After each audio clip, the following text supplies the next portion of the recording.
शिव शंकर डमरू वाले की हर हर महादेव हर। मैं तो बन जाती ऐसी आए डमरू मैं बन जाऊं।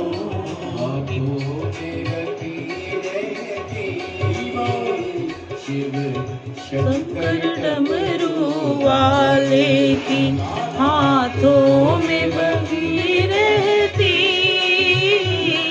शिव शंकर डमरू वाले की। आज के भजन इतना अच्छा है। तो बन जाती रे दासी शिव शंकर डमरू वाले की। श्री शिवाय नमस्तुभ्यम। Life of Shiva YouTube channel में सबका स्वागत है। चंद्रवंशी राजा की राला के दो बेटे थे। एक का नाम था संप्रत और दूसरा का नाम था जीजा। एक का नाम संप्रत है और दूसरे का नाम है जीजा। राला के दो बेटे हैं, संप्रत और जीजा। और पद्मा का एक बेटा जिसका नाम था खड़गदेव। खड़गदेव जब राला के पुत्र बड़े हुए और पद्मा के पुत्र बड़े हुए तो जो खड़गदेव था उस खड़गदेव को राजपाट मिला, क्योंकि घर का सबसे बड़ा पुत्र जो था वो खड़गदेव। अब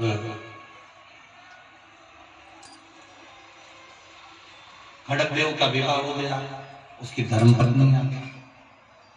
और कभी कभी ऐसा होता है, बहुत ध्यान देना कि कभी कभी ऐसा होता है कि परिवार में भगवान का कोई पूजन करने वाला नहीं होता। कभी कभी हमारे घर में पति मंदिर नहीं जाए, मंदिर ना जावे, पूजन ना करे, देवर पूजन ना करे, जेठ पूजन ना करे, जेठानी भी ऐसी आ गई जो कभी मंदिर ना जाए, पूजन ना करे। सास भी ऐसी कि वो कभी मंदिर में थोड़ी देर बैठ गई तो बैठ गई, अगरबत्ती लगा ली तो लगा ली, पूजन कर ली तो कर ली, नहीं तो नहीं कर। और भगवान की कृपा ऐसी होती है कि कभी कभी जिस घर में कोई पूजन करने वाला नहीं होता, जिस घर में कोई भगवान को मानने वाला नहीं होता, ऐसे घर में भगवान किसी ना किसी को एक को ऐसा भेज देता है जो उसके पूरे घर को पार लगा देता। कोई एक ऐसा है, हिरण्यकशिपु के घर में भी प्रहलाद आ गए तो प्रहलाद ने पार लगा दिया। हिरण्यकशिपु के घर में भी एक प्रहलाद ने पूरी पीढ़ी को पार लगा दिया था। ऐसे ही किसी ना किसी के घर में कोई ना कोई बहू ऐसी आ जाएगी, कोई पोता ऐसा हो जाएगा, कोई नाती हो जाएगा, कोई जमाई ऐसा मिल जाएगा, कोई बेटी ऐसी मिल जाएगी, कोई ये नहीं मिलेंगे तो कोई नौकर चाकर ऐसा मिल जाएगा जो सेवा में। एक भोलेनाथ जी का दर्शन। खड़ग सिंह के पत्नी कहा थे खड़ग देव। 45 मिनट चली बोला रिकॉर्ड मुझे देखा तो चालू है मुझे शिव का दर्शन। शिव का दर्शन में मन में बात ठानी, मन में बात ठानी और खड़गदेव की पत्नी ने विचार कर लिया कि अब मुझे शिव का दर्शन तो करना है चाहे कुछ भी। जिस दिन व्यक्ति ठान लेता है कि मेरा बाबा जरूर कुछ कृपा करेगा तो वो कृपा करता ही है। तेरे आया हूँ, तेरे आया हूँ, द्वार तेरे आया हूँ, और तेरे आया हूँ, द्वार तेरे आया हूँ, हर महादेव हर। शिव की आराधना करती पर उसको आज तक शिव का दर्शन नहीं। जब भोले बाबा का दर्शन नहीं हुआ तो मन में जिज्ञासा जागी, मन में उत्साह जागा दर्शन करने। कैसे भी मुझे एक बार बाबा का दर्शन हो।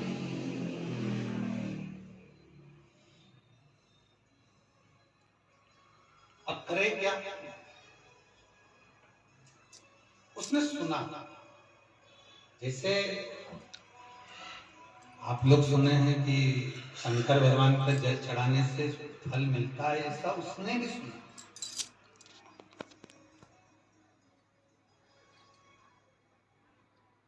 कि एक चावल का दाना, एक अक्षत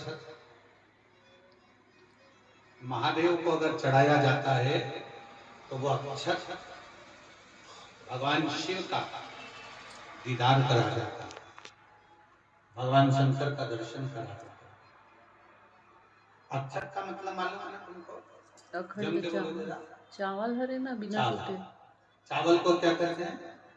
अक्षत। अक्षत मतलब चावल, चावल को अक्षत कहा गया। अक्षत का मूल मतलब होता है जो कभी नष्ट ना हो,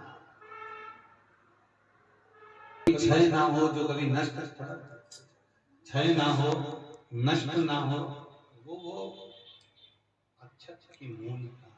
पास में कोई सामग्री नहीं है, आप बाबा को चढ़ा दो। अक्षत चढ़ाने का हमारे ब्राह्मण भी कहते हैं, अक्षत चढ़ाने का। एक चावल का दाना, एक चावल का दाना, एक अक्षत, एक चावल का दाना इतना मूल होता है कि वो शिव के दीदार को, शंकर भगवान के दर्शन को भी करा सकता है। जय बाबा। एक अक्षत, एक चावल का। रानी ने सुन लिया, खड़क देव की पत्नी ने सुना कि अगर चावल का दाना शिव जी को चढ़ाया जाए तो एक चावल के दाने से एक शिवालय का, एक शंकर के दर्शन का फल प्राप्त हो जाता है। एक चावल का दाना। आवाज बड़ा तो देखता। पीपल के वृक्ष के नीचे पितरों की शांति है तो कितने चावल के दाने चढ़ते हैं? अगर कोई ब्राह्मण ने कह दिया तुम्हारे यहाँ पितृ दोष है, 1 रुपया कमाते हो, 1.25 रुपये खर्च होता है, तुम्हारे पास में पैसा टिकता नहीं, तुम्हारे यहाँ पितरों का दोष है, तुम एक चावल का दाना अगर आप कहे कि पीपल के वृक्ष के नीचे दिया लगाओ, पीपल के वृक्ष के नीचे आप जल चढ़ाओ, या महादेव के मंदिर में 1 लोटा जल चढ़ाओ, तो हम कहते हैं कि प्रदोष के दिन का वृक्ष, पीपल का वृक्ष, आंवले का वृक्ष, बड़ का वृक्ष या शंकर का शिवालय।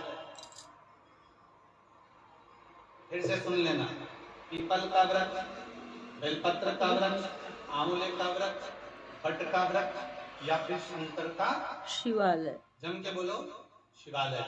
शिवालय का मतलब शंकर का मंदिर या शिव। प्रदोष के दिन अगर आपको लग रहा है कि हमारे यहाँ पितृदोष है, बहुत तकलीफ चल रही है, बहुत कोई ने कहा पितृदोष है, कोई कह रहा है पितरों का, तुम्हारे यहाँ ये तकलीफ है, पितरों की ये तकलीफ है, पितरों की ये तकलीफ है, पितरों की ये तकलीफ है, बार बार अगर कोई कह रहा है तो फिर आपको उसमें स्मरण करना पड़ेगा कि हम चावल के कितने दाने भगवान शंकर को समर्पित कर दें कि भोलेनाथ हमारे पितरों को तृप्त कर दें। हम तृप्त नहीं करेंगे, हमारी सामर्थ्यता नहीं है कि हम पितरों को तृप्त कर सकते। आप में से कोई है जो पितरों को तृप्त कर सकता है? संसार में कोई नहीं जन्मा जो अपने पितरों को, अपने पूर्वजों को तृप्त कर दे। गया जी का पिंडदान कर लो, तर्पण कर लो, तिलांजलि दे दो, घर में ब्राह्मण भोज करा दो, साधु भोज करा दो, संत भोज करा दो, तुम दुनिया भर का सारा 50 काम कर दो, उसके बाद भी तुम पत्रिका किसी को दिखाओगे तो वो भी कह देगा तुम्हारे यहाँ, फिर वापस कहेगा अब तुमने अभी इतना अनुष्ठान करा, इतना पिंडदान करा, इतना तर्पण करा, इतनी तिलांजलि करी, इतना सब कुछ करा, इसके बाद वापस पितृदोष आ गया, फिर वापस पितृदोष। क्यों? दुनिया में ऐसा कोई नहीं जन्मा जो अपने पितरों को तृप्त करे।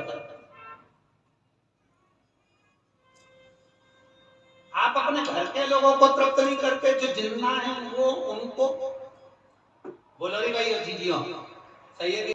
अपनी सामर्थ्यता है कि अपन तृप्त कर ले, अपनी कोई सामर्थ्यता नहीं है कि अपन पितरों को तृप्त कर ले, या अपनी सामर्थ्यता के अंतर्गत नहीं है। ये अपनी सामर्थ्यता नहीं है कि हम अपने पूर्वजों को, अपने पितरों को तृप्त करें। तृप्त कौन करेगा?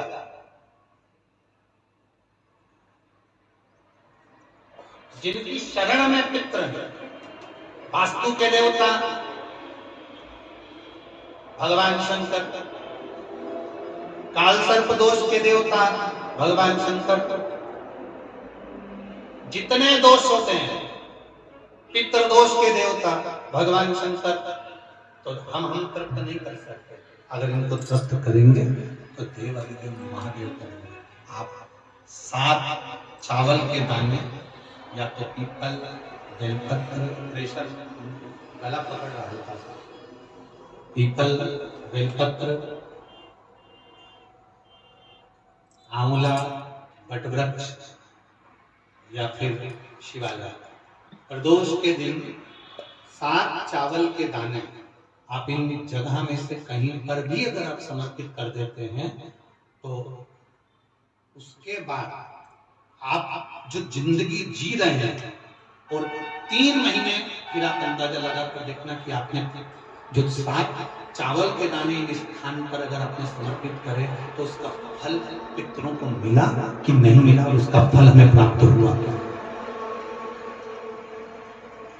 ये वो स्थान है जहां प्रदोष के दिन 7 अक्षत चावल का दाना भी हमारे पितरों को, पूर्वजों को तृप्त कर देता है। कौन कौन सा स्थान वापिस बोलेंगे सभी लोग? पहला पीपल, दूसरा बेलपत्र, तीसरा आंवला, चौथा बटवृक्ष और 5वां शिवाला। शंकर भगवान का स्थान। 5 जगह की एक जगह करना है। अब इसको समझना, कोई भी एक जगह है ना।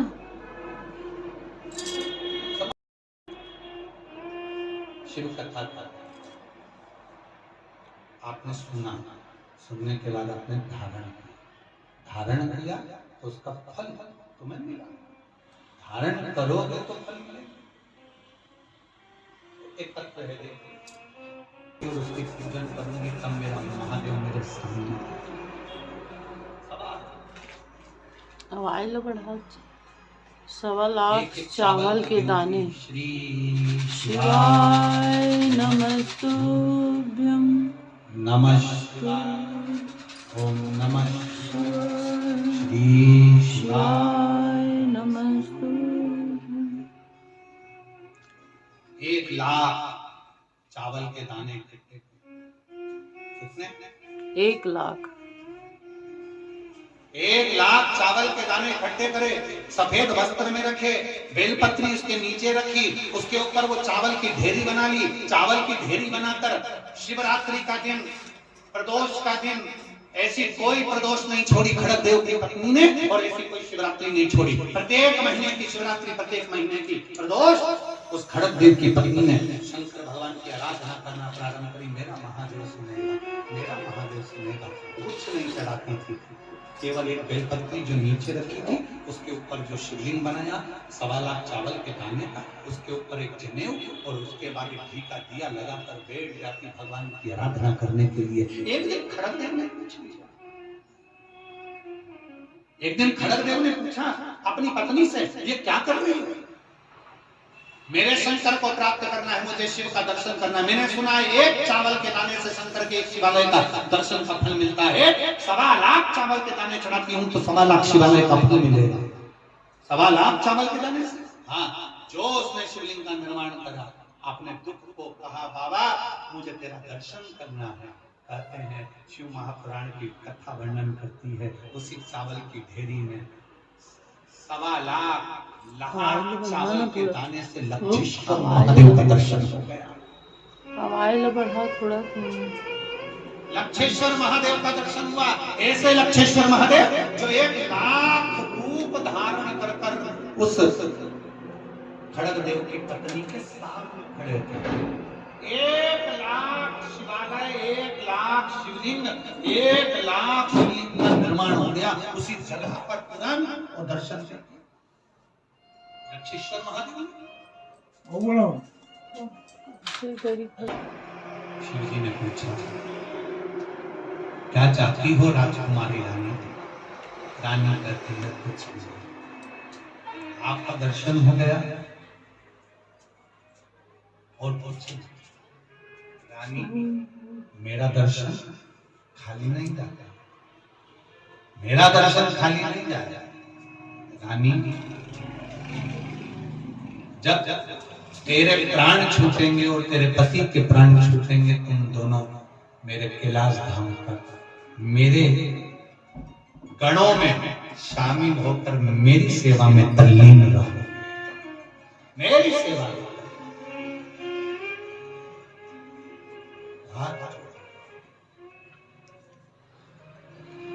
चंद्रवंशी है वंश के उस राजा खड़ग देव से भगवान शिव ने कहा तुम अपने हाथों से शिवालय देवालय का निर्माण कार्य प्रारंभ करो, जो मंदिर टूट रहे हैं उसको बनवाने का कार्य प्रारंभ करो, तुम्हारे यहाँ संपदा की कभी कमी नहीं आने दूंगा और तेरे राज्य में कभी किसी को बीमार नहीं होने दूंगा, कभी किसी को दुखी नहीं होने।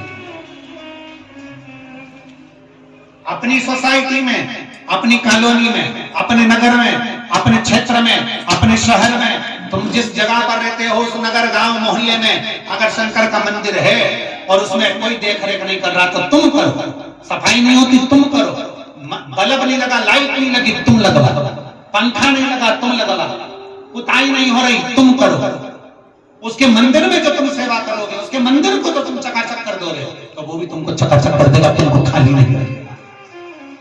आज भी छत्तीसगढ़ में बिलासपुर के पास में लक्षेश्वर महादेव है। हाँ, किसी ने दर्शन करें? आज भी छत्तीसगढ़ में लक्षेश्वर महादेव है। उसको लोग लक्ष्मणेश्वर महादेव भी कहते हैं, उसको लोग पतालेश्वर महादेव भी कहते हैं। एक प्रयास करिए शंकर की सेवा का, शिव के मंदिर जाने का, शिव को पाने का मिले। समय आया 12 ज्योतिर्लिंग का स्मरण कराया। तमरुका जी ने चंचुला देवी से कहा चंचुला, श्री सोमनाथ जी का वर्णन किया, चंद्रदेव को काया का रोग हुआ, उस रोग से भगवान शंकर ने उनको मुक्त। फिर आगे वर्णन आया है श्री मल्लिकार्जुन का, कार्तिक बाबा रुष्ट होकर चले गए थे जिनको भगवान शिव ने। वर्णन आता है महाकालेश्वर का, दूषण नाम के राक्षस का संहार भगवान शिव ने किया, महाकालेश्वर बनकर विराजमान। फिर वर्णन आया है ओंकारेश्वर का, विंध्य नामक पर्वत के तप करने पर शिव जी ने दर्शन दिया। फिर वर्णन आया श्री केदारेश्वर का, नर नारायण ने तप कर भगवान शंकर को पाया है। वर्णन है भीमा शंकर का, कुंभकर्ण की धर्म पत्नी कर्कटी का पुत्र भीम जिसने मंदिर तोड़वा दिए थे तो भगवान शंकर ने उसका आकर संहार किया, भीमा शंकर नाम। अगला वर्णन है काशी विश्वनाथ का, मनु शत्रुपा ने तप कर भगवान को काशी में विराजमान कर। फिर वर्णन आया है त्र्यंबकेश्वर का, गौतम बाबा पर गौ हत्या का दोष लगा, उस दोष से शिव जी ने त्र्यंबकेश्वर के रूप में विराजमान। फिर वर्णन आया है बाबा वैद्यनाथ जी का, जो झारखंड की पवित्र भूमि पर आप लोग दर्शन करते हो। कई लोगों के मन में संशय रहता है, क्या वैद्यनाथ बाबा का मंदिर लंकाधिपति रावण शंकर जी का शिवलिंग लेकर जा रहा था, वो शिवलिंग नीचे रख दिया और वही शिवलिंग वैद्यनाथ की? हाँ, इतना स्मरण यही जरूर रहे, ये वैद्यनाथ बाबा का जो शिवलिंग है ये केवल रावण के समय का नहीं है। बाबा वैद्यनाथ जी का जो शिवलिंग बाबा धाम में जो विराज रहा है ये केवल रावण के समय का नहीं, ये केवल त्रेता का नहीं, ये शिवलिंग तो सत्ययुग से भी सतयुग पहले का है। उस शिवलिंग को जानना भी कठिन है। बोल बम का नारा है, बाबा एक सहारा है। ये वैद्यनाथ जी का जो शिवलिंग झारखंड में विराज रहा है ये साधारण नहीं है। वैद्यनाथ जी का जो शिवलिंग झारखंड की पवित्र भूमि पर बाबा धाम में जो विराज रहा है वो साधारण नहीं। ना जाने कितनी बार पृथ्वी पलट गई, कितनी बार पृथ्वी चली गई, उसके बाद भी बाबा वैद्यनाथ का शिवलिंग वहीं की वहीं अजर और अमर है। लोग कहते हैं बड़े बड़े शिवलिंग होते हैं, बाबा वैद्यनाथ का शिवलिंग तो छोटा सा है। कई बार पृथ्वी पलटी और बाबा का शिवलिंग वहीं की वहीं रहा। वो साधारण नहीं है। हमारा तो इतना मन करता है कि जिंदगी में हम भी बाबा के धाम में जल्दी से एक बार शिव महापुराण की कथा वैद्यनाथ बाबा को श्रवण कराएं। ये हमारा मन है और हम चाहेंगे संपूर्ण झारखंड वालों से, बाबा अगर आपको धन दिया हो तो एक बार जब हम मंच से हमारा मन है कि एक बार हम भी समिति की ओर से हो और उसमें आप जजमान बनकर, क्योंकि समिति इतना व्यय नहीं कर पाती, तो आप लोग सब 7-8-10 लोग मिलकर बाबा वैद्यनाथ की कथा को दम से करेंगे और पूरे वैद्यनाथ का आनंद लेंगे। जल्दी से जल्दी आप लोगों को वहां की सूचना देंगे और मंच से व्यासपीठ से ही कहा जाएगा कि आप जजमान बनो और जजमान बनकर उस कथा को पूर्ण तरह से